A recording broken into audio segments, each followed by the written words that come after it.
নাক দিয়ে ব্লিডিং হচ্ছে। এখনো পর্যন্ত নুরুল হক নূরের শারীরিক অবস্থার কোনো উন্নতি হয়নি। আজকে আমি তার যে বর্তমান অবস্থা সেটি আপনাদের মাঝে তুলে ধরছি। নুরুল হক নূরের শর্ট টাইম মেমোরি লস হচ্ছে।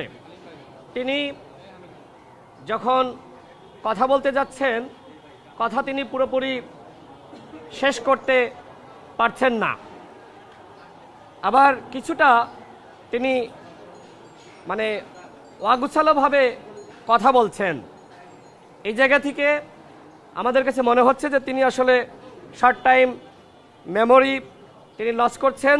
এবং নুরুল হক নূর যখন ওয়াশরুমে যাচ্ছেন বা ঘুম থেকে উঠে তিনি নাস্তা করবেন, নাস্তা বলতে তাকে তো আসলে শক্ত খাবার খাওয়ানো যাচ্ছে না, তরল খাবার, তিনি নিজের পায়ের উপরে ভর দিয়ে দাঁড়াতে পারছেন না, অর্থাৎ তার নিজের দেহের উপরে নিজের ব্যালেন্স নাই।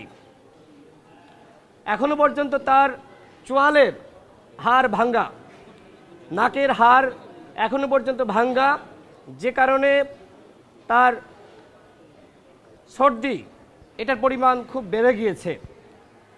সরকারের পক্ষ থেকে বলা হয়েছিল নুরুল হক নূরকে উন্নত চিকিৎসার জন্য দেশের বাইরে পাঠানো হবে, কিন্তু আমার কাছে মনে হচ্ছে যে বিষয়টি নিয়ে গড়িমসি করা হচ্ছে এবং বিভিন্ন মহল নুরুল হক নূরকে উন্নত চিকিৎসার জন্য যাতে দেশের বাইরে সরকারের পক্ষ থেকে না নেওয়া হয়, এই জন্য একটি মহল সক্রিয়ভাবে কাজ করছে।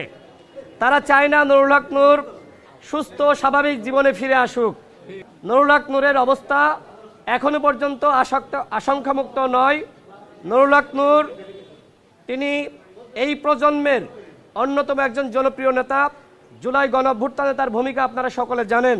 নুরুল হক নূরকে দিয়ে শুরু হয়েছে, এরপরে অন্যান্য যারা আগ্রাসন বিরোধী নেতা, যারা জুলাই গণঅভ্যুত্থানের নেতা, একে একে তাদেরকে এইভাবে মেরে আইসিইউতে পাঠানো হবে।